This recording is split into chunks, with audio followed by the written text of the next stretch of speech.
Guys, prepare tayo na naman ng pangatlong araw na ito ating ano sa ating 22 challenge.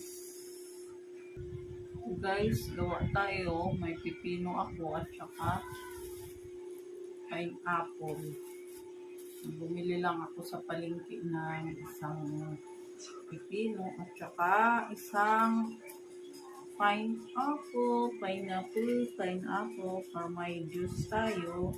Pipino with pineapple. Yan ngayon yung ano natin, yung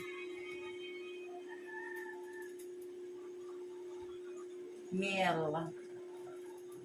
Yung umaga.